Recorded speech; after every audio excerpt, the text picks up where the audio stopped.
What's going on, people? I'm the SNES Geek and welcome to the SNES Geek Show. Yes, after several months I'm back and I apologize for the terrible previous episode. I tried something new and it didn't really work out. But now I'm back and now summer is finally here. And that is only one thing: summer related video games up your fingertips. That's right!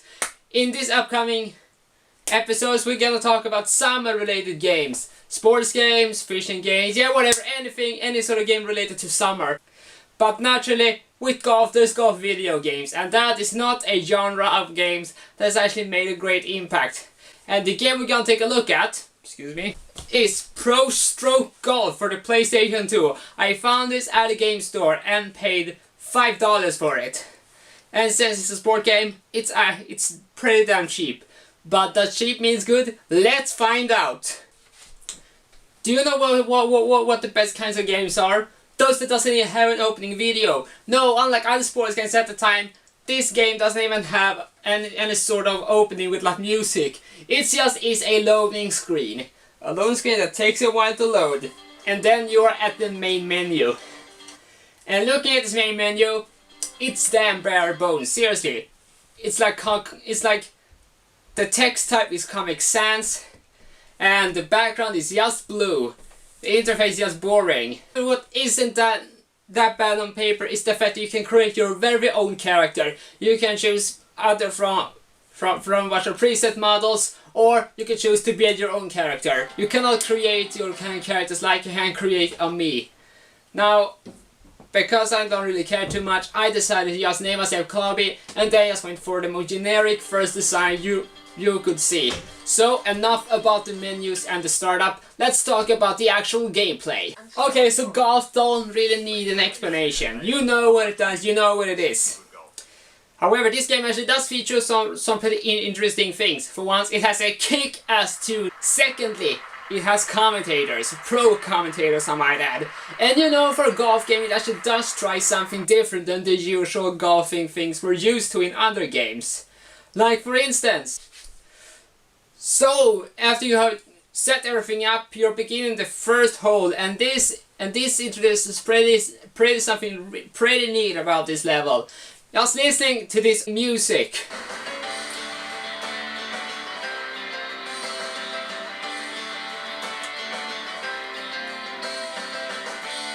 It sounds like a sitcom and I absolutely love it.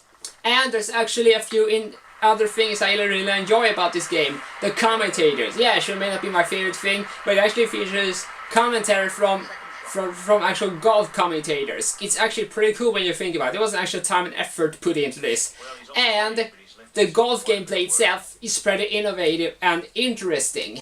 So instead of the usual power gauge when you push A and then push A again, instead you'll get an overhead view of the golf club itself. And then you have to tilt the left analog stick in how many degrees you want it to go. If you want it to go a low degree, you pull it slightly, but go all the way, and it's gonna go much further.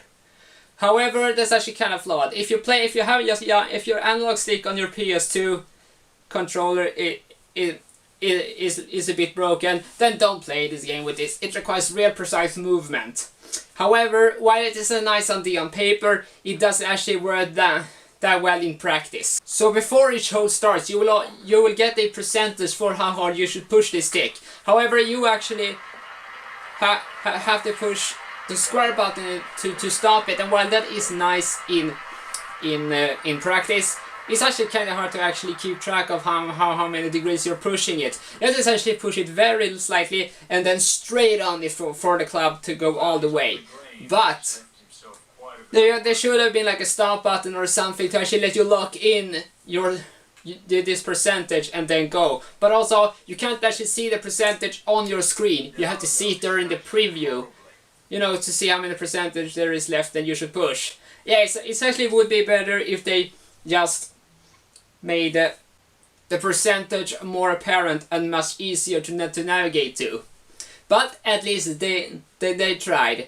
Now, unfortunately, because I am an idiot and didn't realize this until like halfway through the capturing of this footage, I actually messed up quite a bit. But thankfully this ain't real life, I ain't gonna get any shame or something like that.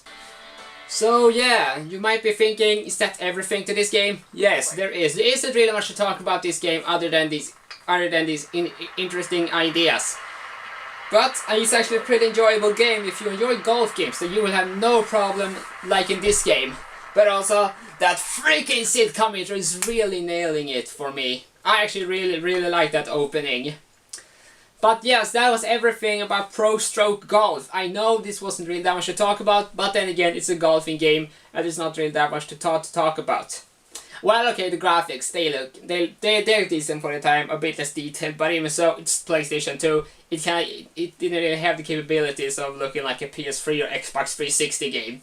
So I cannot really complain at that aspect. However, there's one game out there which actually does look pretty damn great. Another golf game.